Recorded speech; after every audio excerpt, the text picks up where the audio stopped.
Hi friends, வணக்கம். உங்கள் எல்லோரையும் யோகி யூடியூப் சேனலுக்கு அன்போடு வரவேற்பது வசந்தி குமரன்.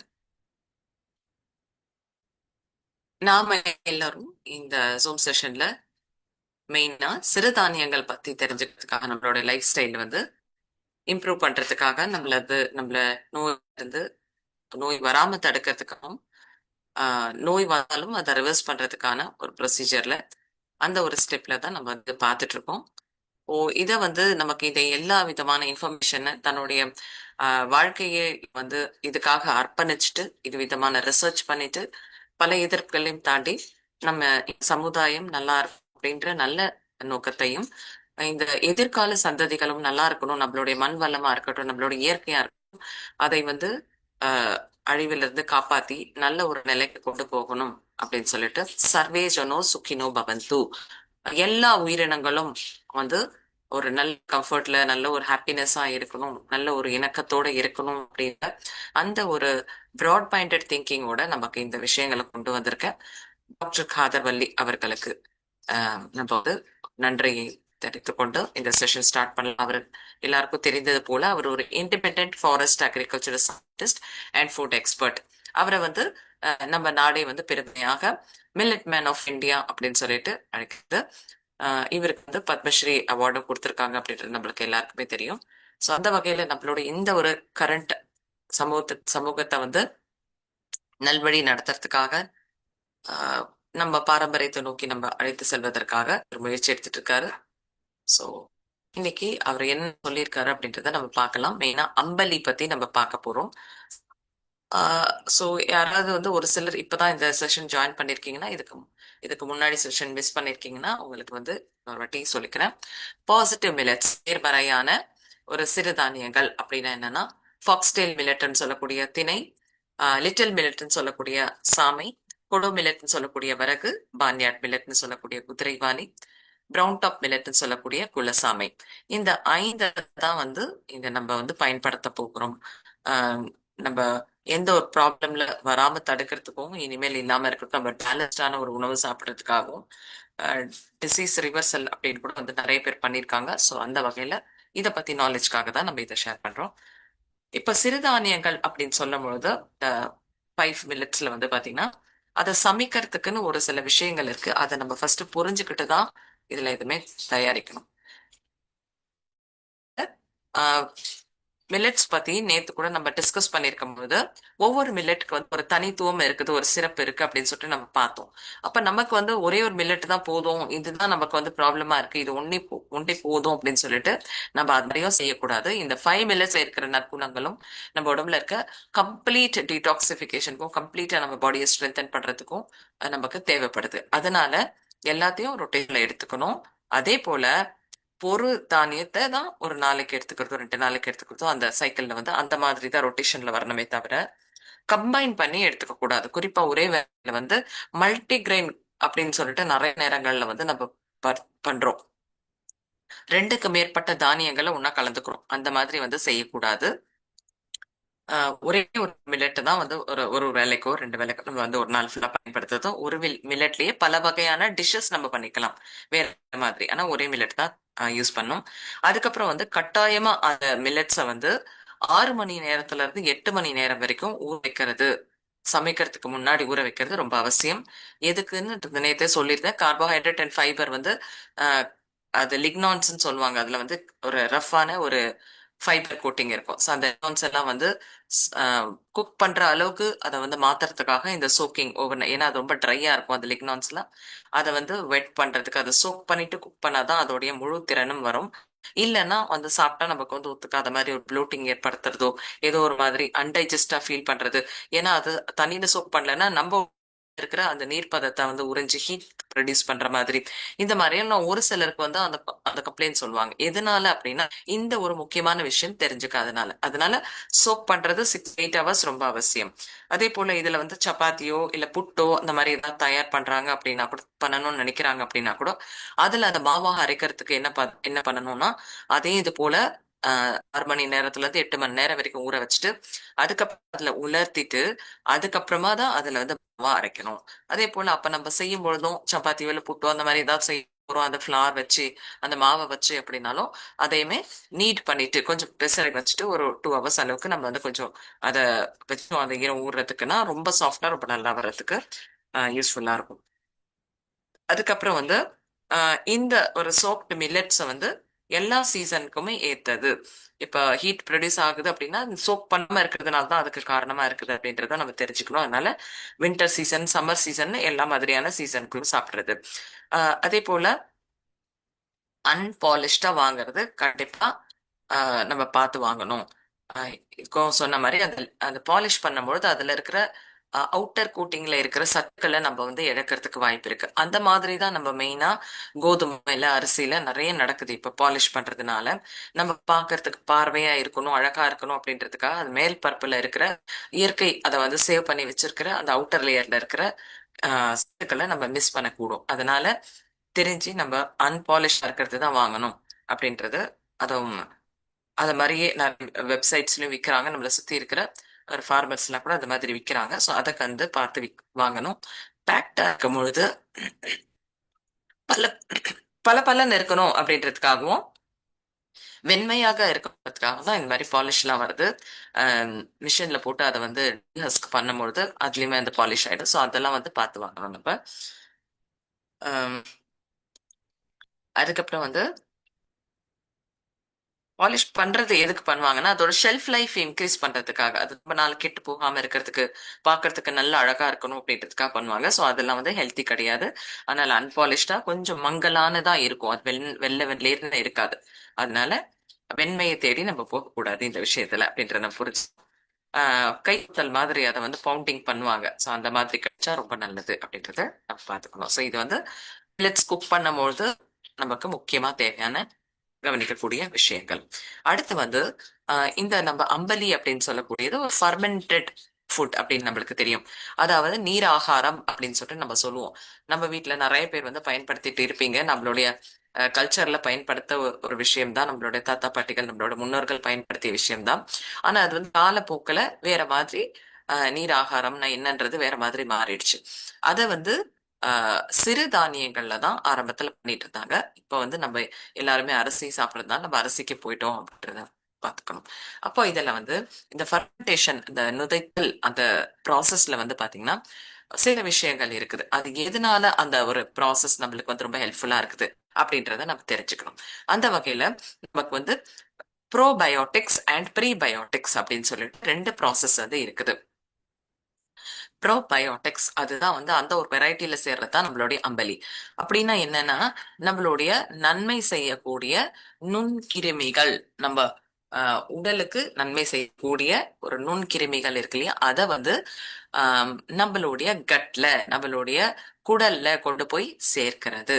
அது வந்து டிஸ்ட்ராய் ஆகாம சேர்க்கிறது. இப்போ நம்ம வந்து நம்மளுடைய லைஃப் ஸ்டைல்ல வந்து எப்படி பண்ணிட்டோம் அப்படின்னா நம்மளுடைய ஆகாரங்கள் நம்ம கட் பாக்டீரியாவோட இம்பேலன்ஸ் கிரியேட் பண்ணி வச்சிருக்கோம்.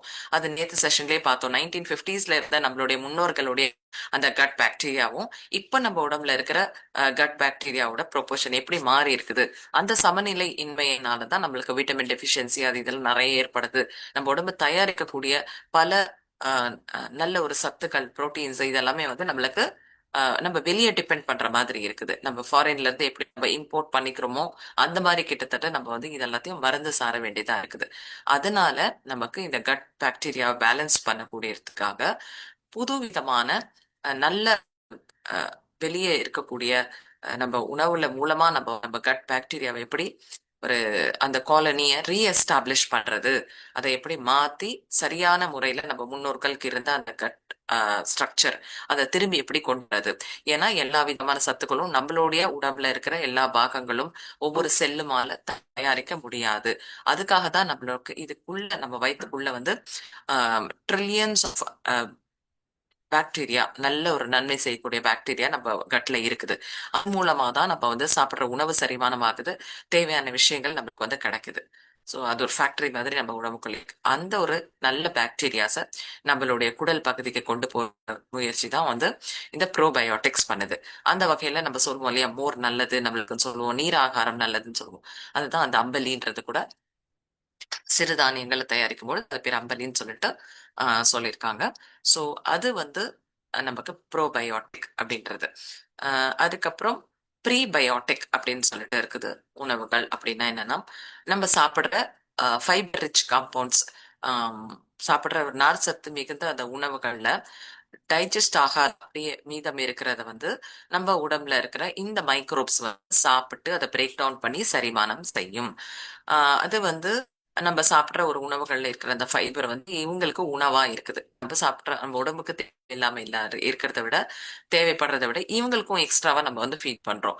ஏன்னா அப்பதான் அவங்களும் நல்ல ஆரோக்கியமா இருந்தா தான் நம்ம உடம்புக்கு நல்லது அப்படின்றதுக்காக. சோ அந்த வகையில இந்த பழங்கள் சாப்பிடும்பொழுது சில விஷயம் நிறைய உணவுகள் இருக்கு. அதுல ஒரு சிலது மட்டும் பனானா, வாட்டர் மெலன் இது மாதிரி இருக்கும்போது அதுல இருக்கிற நார் சத்துக்கள் மேல இந்த ஒரு நல்ல நுண்கிருமிகள் ஃபீட் பண்ணி நமக்கு வந்து ஒரு ஹெல்த்தியா நம்மள வச்சிருக்கிறது. அதே நம்ம சாப்பிடுற ஃபாஸ்ட் ஃபுட்டோ இல்ல தேவையில்லாத ஜங்க் ஃபுட்ஸ் சாப்பிடுறதுனால நல்ல கிருமிகள் இல்லாம கெட்ட கிருமிகளுக்கு நம்ம வந்து தொடர்ந்து உணவு கொடுத்துட்டே இருக்கோம் அப்படின்றத நம்ம தெரிஞ்சுக்கணும். சோ நம்ம சாயில்ல இருக்கிற மண்ணில் இருக்கிற நுண்கிருமிகள் நமக்கு கேள்விப்பட்டிருப்பீங்க.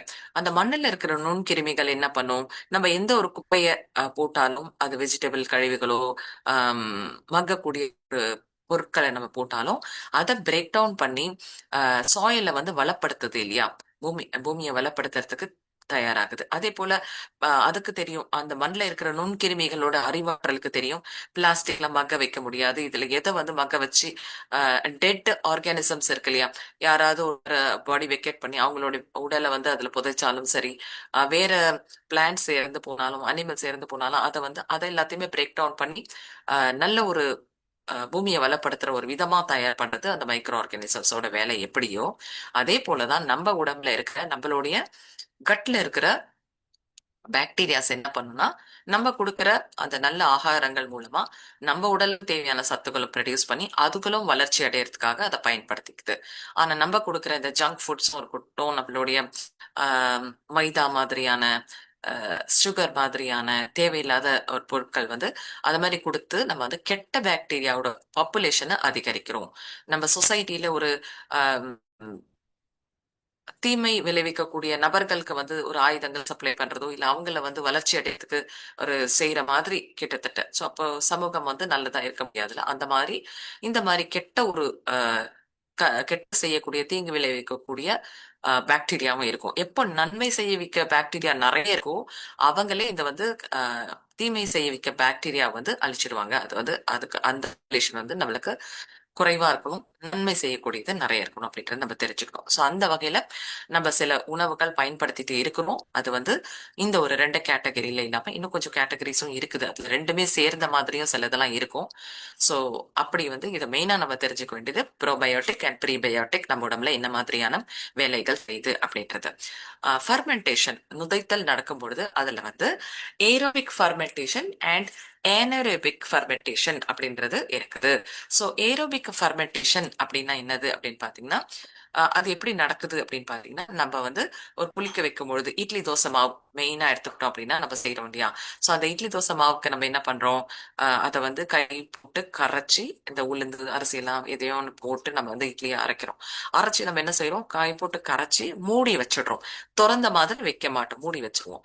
ஸோ அது என்னன்னா இந்த ஏனரோபிக் ஃபர்மெண்டேஷன் அந்த ஒரு கேட்டகரியை சேர்ந்தது. அப்ப அதுல என்ன நடக்குது? நம்ம பேட்டர் ப்ரிப்பேர் பண்ணி வைக்கிறோம்.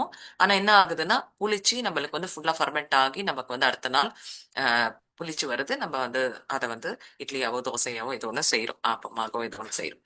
ஸோ அது வந்து அனரோபிக் ஃபர்மெண்டேஷன். ஏரோபிக் ஃபர்மெண்டேஷன் அப்படின்னா என்னன்னா, நம்ம வந்து இந்த அம்பலி செய்யறதுக்காக அந்த வெசலோடைய அந்த மேல இருக்கு இல்லையா, அந்த ஓப்பனிங் மேல இருக்கிற அந்த பகுதியை வந்து துணி போட்டு கட்டி வைப்போம், மூடி போட்டு மூடி வைக்க மாட்டோம். சோ அப்ப என்ன ஆகுது அப்படின்னு பாத்தீங்கன்னா, ஆக்சிஜன் சப்ளை வந்து அதுக்கு போயிட்டே இருக்கு. லிட்டு போட்டு மூடாம துணி போட்டு கட்டி வைக்க போறோம். சோ அப்படி இருக்கும்போது காத்தால உள்ள போயிட்டு வர முடியும். அதே போல மட் வெசல்ல அது பண்றதுனால மட் வெசல் வந்து குட்டி குட்டி குட்டி மைக்ரோ போர்ஸ் இருக்கும், குட்டியான ஒரு துவாரங்கள் இருக்கும். அது மூலமா இந்த ஒரு ஏர் சர்க்குலேஷன் நடந்துட்டே இருக்கும் அதுக்கு. ஸோ இந்த ரெண்டு வகையில அதுக்கு வந்து தேவையான ஆக்சிஜன் வந்து அந்த ஃபர்மெண்டேஷன் ப்ராசஸ் தரோவா throughout the fermentation process அதுக்கு வந்து கிடைச்சிட்டே இருக்குது. அப்போ இதுக்கு ஆக்சிஜன் தேவைப்படுது ஏரோபிக் ஃபர்மெண்டேஷனுக்கு. அதே போல அது வந்து ஓப்பன் ஏர் ஃபர்மெண்டேஷன் இருக்குது. அதுல வந்து கிடைக்கக்கூடிய சத்துக்கள் எனர்ஜி ரிலீஸ் ஆகும் இல்லையா இந்த ஃபர்மெண்டேஷன் ப்ராசஸ்ல, ஹை எனர்ஜிஸ் வந்து ரிலீஸ் ஆகும். அதே போல மைக்ரோபியல் டைவர்சிட்டி இருக்கும்.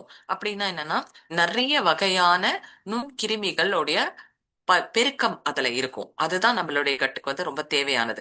ஒரே விதமான ஒரு மைக்ரோபியல் இல்லாம பல, நம்ம சொன்னோம் இல்லையா, நேத்து பார்த்தோம் இல்லையா, பல வகையான ப்ரொஃபஷனல்ஸ் இருந்தாதான், எல்லா விதமான ப்ரொஃபஷனல்ஸ் இருந்தாதான் ஒரு சொசைட்டியால சுயேட்சையாக இயங்க முடியும்.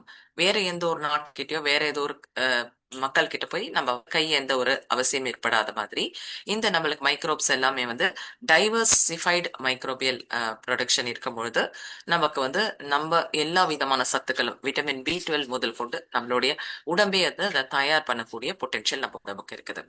அடுத்தது வந்து anaerobic ஃபர்மெண்டேஷன் அப்படின்னு இருக்கும் பொழுது அதுக்கு வந்து ஆக்சிஜன் தேவைப்படாது. இங்க இங்க வந்து நம்ம மூடி வைக்கிறோம். அப்போ வந்து என்ன, அதுல இருக்கிற அந்த ஏர் கொண்டே, அதுல இருக்கிற அது அந்த இதுவை கொண்டே உள்ள இருக்கிற ரூம் மாதிரி, கிட்டத்தட்ட ஏர் சர்க்குலேஷன் இல்லாத அதுக்குள்ளேயே இருக்கிறது எப்படியோ அந்த மாதிரி இந்த ஒரு உள்ள இருக்கிற அந்த காத்த வச்சு அந்த வந்து ஃபர்மெண்டேஷன் ப்ராசஸ் நடக்குது. நம்ம மூடி போட்டு அந்த ஒரு வெசலை க்ளோஸ் பண்ணி வைப்போம். அதுக்கப்புறம் இதுல வந்து ஏதாவது ஒரு சில நுண்கிருமிகள் மட்டும், இல்லைன்னா குறிப்பா ஏதாவது ஒரே ஒரு நுண்கிருமி இல்ல சில வகையான கம்மியான ஒரு நுண்கிருமிகளுடைய பெருக்கம் தான் அதுல இருக்கும். அதுல எனர்ஜி ஈல்டு கூட கொஞ்சம் கம்மியா இருக்கும். உதாரணத்துக்கு யோகர்ட் நம்ம தயாரிக்கிறதுக்கு கேர்டுன்னு சொல்றோம் இல்லையா, அது மாதிரி யோகர்ட்டோ கேர்டா தயாரிக்கிறதுக்கு மூடி போட்டு வச்சுடுவோம். இட்லி தோசை கூட மூடி போட்டு வச்சிருவோம். ஆல்கஹால் ஃபர்மெண்டேஷன் கூட மூடி போட்டு வச்சிருவோம். ஸோ இது போல தயாரிப்புகளுக்கு வந்து anaerobic ஃபர்மெண்டேஷன் இம்பார்ட்டன்ட். ஸோ இந்த மாதிரி அதுக்கு ஒரு பர்பஸ்க்கு தகுந்த மாதிரி இந்த ஃபர்மெண்டேஷன் நம்ம செய்வோம். ஸோ இது நல்லது கெட்டதுன்னு சொல்றதை விட அந்த அது என்ன பர்பஸ் சர்வ் பண்றது அப்படின்றத பொறுத்து. அப்ப நம்ம ஊருக்காக எல்லாம் தயார் பண்ணும்போது கூட பாத்தீங்கன்னா நம்ம அந்த க்ளோஸ் பண்ணியே தான் வைப்போம். ஊருக்காக ஜாடிய மூடி போட்டு வைப்போம். சில நேரத்துல வந்து அதை துணி கட்டி வைப்போம். இந்த மாதிரி மாத்தி மாத்தி இந்த ஒரு அந்த ஒரு ப்ரொசீஜர் நம்ம பண்ணிட்டே இருப்போம். ஸோ இதுல நம்ம வந்து ஏரோபிக் ஃபர்மெண்டேஷன் தான் அம்பலிக்கு தேவையானது அப்படின்றத நம்ம புரிஞ்சுக்கலாம். அடுத்ததா வந்து இந்த 5 வகையான ஒரு சிறுதானியங்கள் கொண்டுதான் நம்ம வந்து அம்பலி தயார் பண்ணன்றத நம்ம கவனத்துல வச்சுக்கணும். மில்லட் அம்பலி. ஸோ இதுக்கு நம்ம என்ன ப்ரொசீஜர்னாக்கா, ஒரு 2 பேருக்கு தேவையான ஒரு பொருள் இது. ஒரு 5 கிராம், அதாவது அப்ராக்சிமேட்லி ஒரு டீஸ்பூன் எடுத்துக்கலாம். நான் கூட நேத்து சோக் பண்ணும்போது டீஸ்பூன் இல்லாம டேபிள் ஸ்பூன்ல எடுத்தேன். கொஞ்சம் முன்ன கூட இருக்கலாம், பின்ன இருக்கலாம். நான் கொஞ்சம் எக்ஸ்ட்ராவா ஒரு டேபிள் ஸ்பூன் எடுத்துக்கிட்டேன். ஸோ உங்களுடைய விஷ் தான் அது. ஸோ அதுல வந்து நம்ம வந்து ஏதாவது ஒரு வகையான பாசிட்டிவ் மில்லட் எடுத்துக்கணும். ஸோ இந்த மில்லட்டை வந்து நான் முழுமையா எடுத்திருக்கிறேன். ஆனா வந்து அதை கொஞ்சம் சில நம்ம ஒரு பொடி பண்ணிக்கிட்டோம் அப்படின்னா ஈவனா அது வந்து டிஸ்ட்ரிபியூட் ஆகும். இப்ப டெமான்ஸ்ட்ரேஷன் பர்பஸ்க்காக உங்களுக்கு மில்லட்னு தெரியணுன்றதுக்காக நான் வந்து அது மில்லட்டாவே எடுத்து பண்ணியிருந்தேன். அதை வந்து எடுத்துக்கிட்டு 5 கிராம் அளவுக்கு, ஒரு டீஸ்பூன் அளவுக்கு எடுத்துக்கிட்டு அதை ஒரு பாத்திரத்துல போட்டு அதுக்கு வந்து 500 ml ஆஃப் வாட்டர் நம்ம வந்து தண்ணி எடுத்துக்கணும். ஸோ இதை வந்து 6 மணி நேரத்துல இருந்து 8 மணி நேரம் வரைக்கும் நம்ம வந்து சோக் பண்ணணும். இப்ப நான் வந்து ஒரு 11 o'clock போல நான் வந்து ஆஃப்டர்நூன் சோக் பண்ணேன். அப்போ வந்து ஒரு கிட்டத்தட்ட ஒரு 6 o'clock போல நான் வந்து அதை பொறிச்சு ப்ரிப்பேர் பண்ணேன். ஸோ அந்த மாதிரி நம்ம வந்து என்னன்னா ஊற வைக்கிறது தான். இதுக்கு நம்ம வேற எதுவும் பண்ண போறது இல்லை. நம்மள போய் அதுல ஊற வைக்க போறது இல்லை. அந்த தானியத்தை ஊற வைக்க போறோம். ஸோ நம்ம அலாரம் செட் பண்ணிட்டு கூட கரெக்டா அந்த டைம்க்கு நம்ம வந்து ஜஸ்ட் இவ்வளோ குவான்டிட்டி நம்ம வச்சிட்டோம் அப்படின்னா டெய்லி நம்மளுக்கு வந்து ஒரு ரிமைண்டரா இருக்கும். ஸோ இது வந்து பெரிய விஷயம்லாம் கிடையாது. மத்தியானம் நம்ம சாப்பிடுவோம். ஸோ அந்த சாப்பிடுற நேரத்துக்கு நம்ம வந்து ஜஸ்ட் கொஞ்சமா எடுத்து நம்ம வந்து ஊற வைக்க போறோம். இது கஷ்டமான வேலைன்னு நினைச்சா கஷ்டம் தான். நம்மளுடைய ஹெல்த் லைஃப் ஸ்டைலுக்கு நினைச்சா ஜஸ்ட் ஊற வைக்க போறது நமக்கு ஒன்றும் ஆக போறது இல்லை. குக்கிங் டைம் கூட ரொம்ப கம்மி தான். அடுத்ததா வந்து ஸ்ட்ரக்சர்டு வாட்டர் யூஸ் பண்ண சோக்கிங்க்கு அண்ட் குக்கிங்க்குன்னு சொல்லியிருக்கேன். அந்த ஸ்ட்ரக்சர்டு என்னன்றதை நம்ம வந்து அப்புறமா டிஸ்கஸ் பண்ண போறோம். ஸோ ஸ்லோ அண்ட் கிராஜுவலா நம்ம போறோம். இப்போதைக்கு நீங்க யூஸ் பண்ற வாட்டர்லயே நீங்க பண்ணுங்க. அடுத்ததா வந்து ஸ்ட்ரக்சர்ட் வாட்டர் என்னன்றது கூட நம்மளுக்கு வந்து ரொம்ப தெரிஞ்சுக்கிறோம். ஏன்னா தண்ணீர் கூட நம்ம வந்து அதுல வந்து ஒருத்தர் ஒருத்தர் ஒரு வகையான பாயில் பண்ணி குடிக்கிறதா இருக்கட்டும், இல்லைன்னா வந்து சில பேர் வந்து இந்த ஆர்ஓ சிஸ்டம் யூஸ் பண்றாங்க, சில மினரல் வாட்டர் யூஸ் பண்றாங்க. பல வகையான தண்ணி நம்ம வந்து யூஸ் பண்ணிட்டு இருக்கோம். அந்த வகையில ஸ்ட்ரக்சர்ட் வாட்டர்னா என்ன, அதோட பெனிஃபிட்ஸ் என்ன, அது ஏன் நம்ம யூஸ் பண்ண முடியும், அவரை ரிசர்ச் பண்ணி சொல்லியிருக்காரு. தண்ணியும் வந்து ரொம்ப ரொம்ப முக்கியம். அபவ் 70% ஆஃப் நம்ம உடையில வந்து தண்ணீர் தான் இருக்குது. ஸோ அதையுமே கரெக்டா வச்சுக்கிறது ரொம்ப அவசியம். ஸோ அது ஒண்ணு. அதுக்கப்புறம் வந்து இந்த ஊற வச்ச தண்ணியை வந்து ட்ரெயின் பண்ணக்கூடாது, அதை வந்து ஊத்திடக்கூடாது. அதே வாட்டர் தான் நம்ம வந்து குக்கிங்கும் பயன்படுத்தணும் அப்படின்றத நம்ம தெரிஞ்சுக்கணும். அடுத்தது வந்து நமக்கு அதை வந்து மட் பாட்டில்ல இல்லைன்னா மட் வெசல்ல இல்லைன்னா ஸ்டீல் வெசல்ல குக் பண்ணிக்கலாம். குக் பண்றது வந்து ரெண்டுத்துல ஏதாவது ஒண்ணு பயன்படுத்திக்கலாம். என்கிட்ட மட் வெசல் நான் ஆல்ரெடி பயன்படுத்துறதுனால நான் அதை வந்து பயன்படுத்தியிருக்கிறேன்.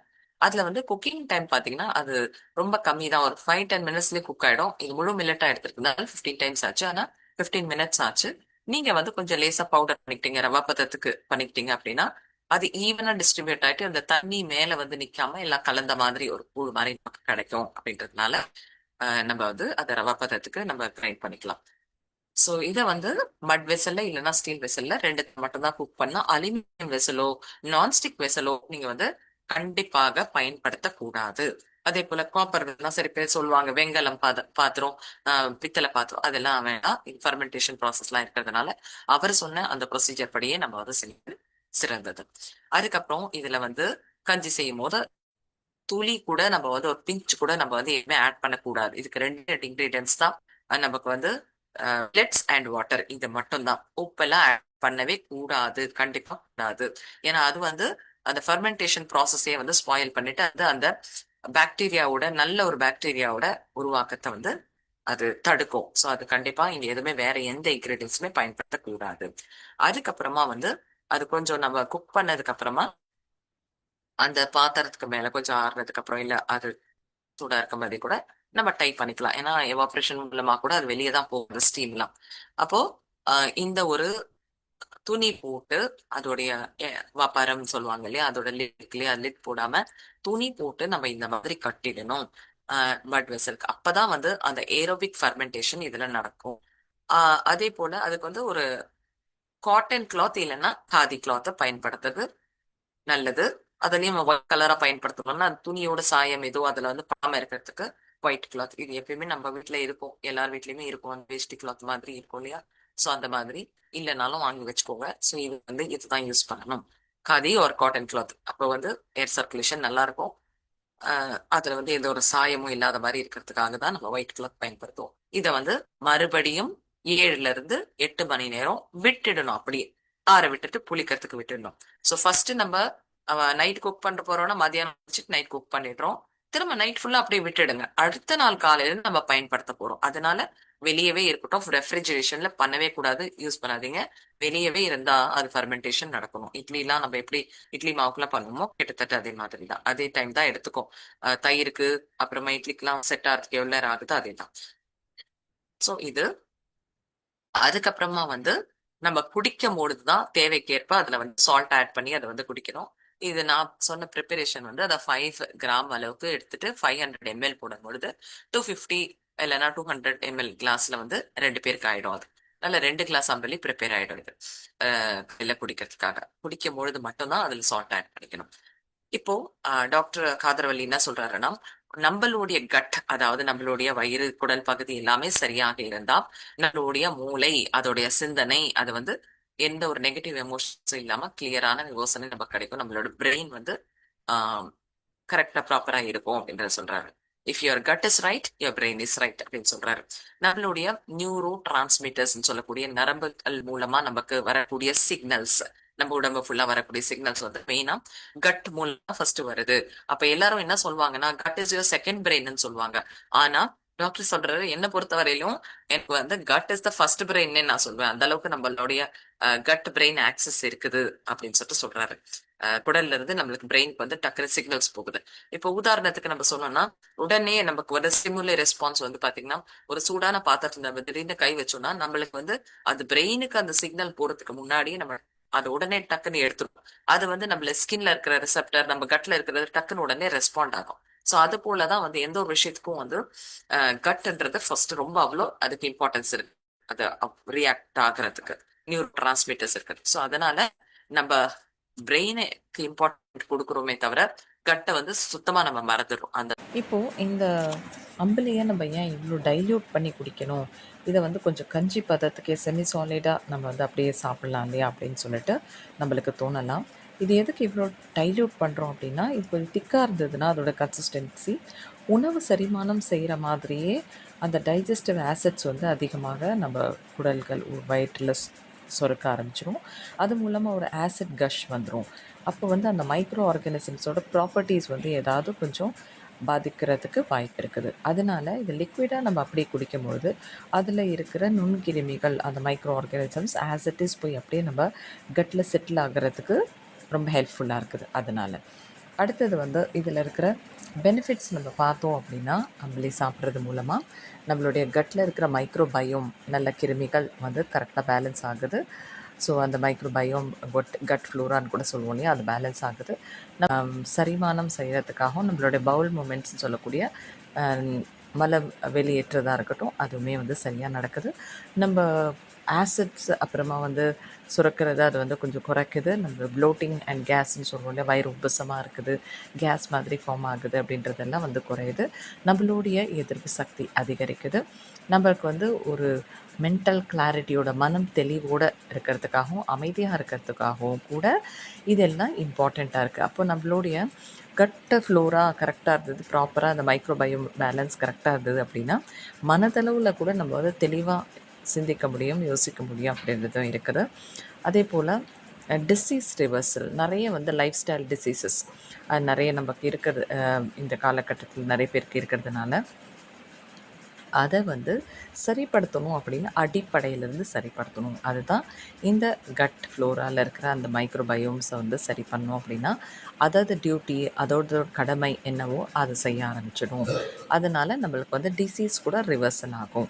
அதுக்கப்புறம் இந்த மைக்ரோபயோம் இன்னும் வேலை என்ன செய்யுது அப்படின்னு பார்த்திங்கன்னா, விலங்குகளில் கூட பார்த்திங்கன்னா அதில் வந்து விட்டமின் B12 எப்படி அவங்களுக்கு கிடைக்குது அப்படின்னா, அவங்களுடைய கட் ஃப்ளோரா அவங்களுடைய வயிற்றில் இருக்க நுண்கிருமிகள் சதவீதம் சரியாக இருக்குது, நல்லா இருக்குது அப்படின்னும்பொழுது இயற்கையான உணவு மூலமாக.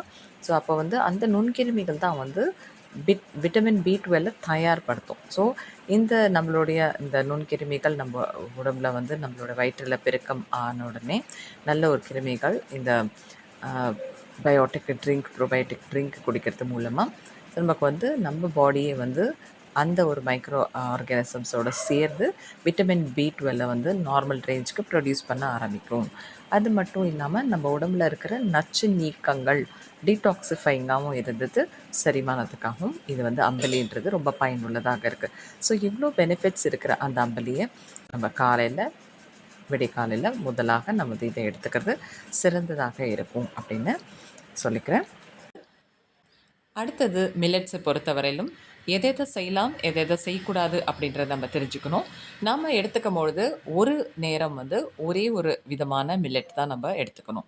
உதாரணத்துக்கு நம்ம வந்து சாமை எடுத்துக்கிறோம் அப்படின்னா சாமை மட்டும்தான் எடுத்துக்கணும். அதோடு சேர்த்து விறகு எடுத்துக்கிறது, குதிரைவாலி எடுத்துக்கிறது, 2-3 மில்லட்ஸை வந்து கம்பைன் பண்ணக்கூடாது. மல்டி மில்லட் அப்படின்லாம் பண்ணக்கூடாது. ஸோ ஒரு மீலுக்கு ஒரு மில்லட் தான் எடுத்துக்கணும். அதுக்கப்புறம் வந்து முழு நாளுமே வந்து அந்த ஒரு மில்லட்டையை வந்து வெரைட்டியாக நம்ம வந்து செய்து சாப்பிடலாம். ஸோ அது வந்து அப்படி செய்கிறது இருந்தால் கூட ஒரு மில்லட் ஃபுல்லாகவே ஒரு நாள் ஃபுல்லாகவே ஒரே மில்லட்டை வந்து ஒரு வெரைட்டியாக நம்ம வந்து செய்து சாப்பிடலாம். அதை வந்து இட்லி தோசையாகவோ இல்லை பொங்கலாகவோ கஞ்சியாகவோ எப்படி வேணால் நம்ம செய்து சாப்பிடலாம்.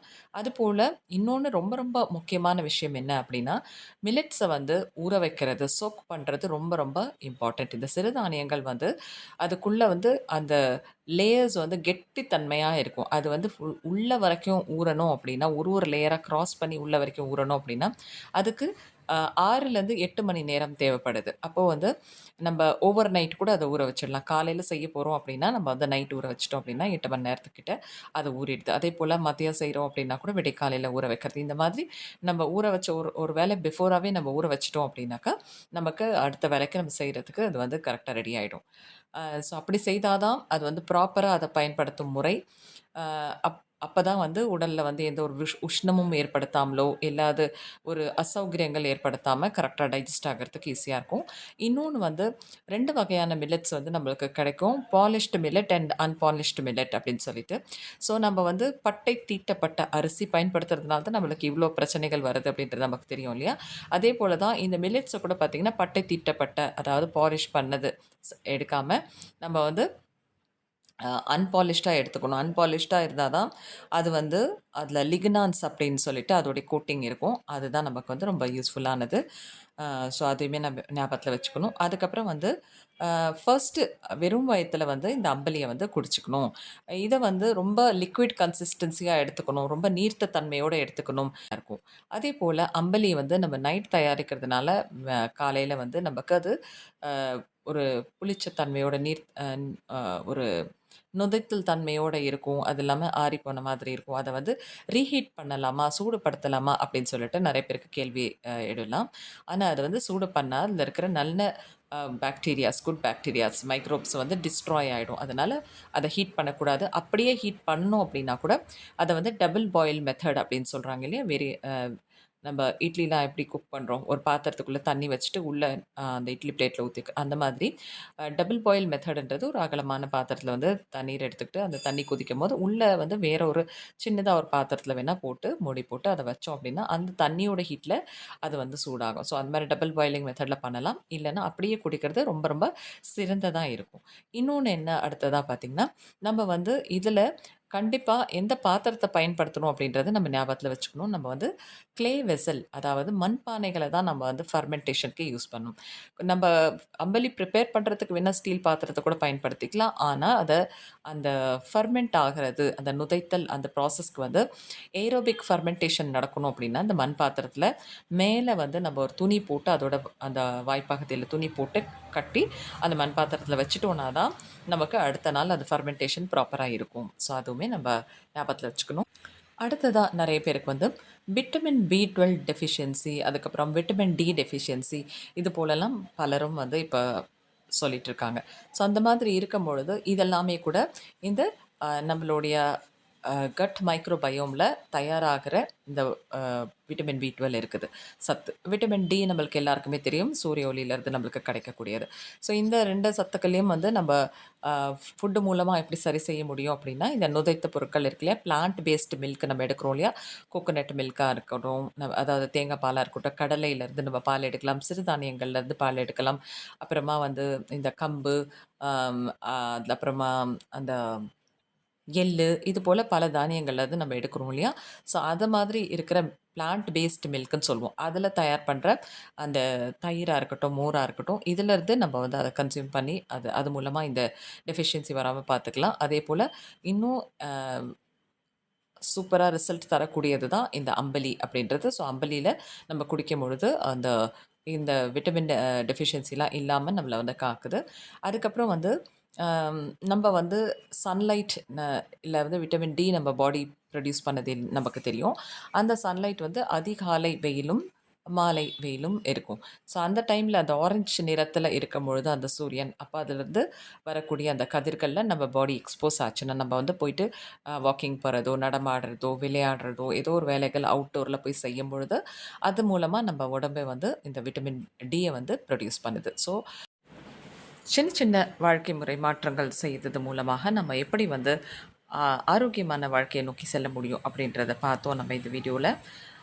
இனி இது போல் இன்னும் முக்கியமான தகவல்கள், உபயோகமான தகவல்கள் இந்த யோகி யூடியூப் சேனலில் வந்துட்டே தான் இருக்கும். இந்த யோகி யூடியூப் சேனலை சப்ஸ்கிரைப் செய்ததற்காகவும் தொடர்ந்து இணைந்ததற்காகவும் உங்கள் எல்லோருக்கும் நன்றி தெரிவித்துக் கொள்வது வசந்தி குமரன். வணக்கம்.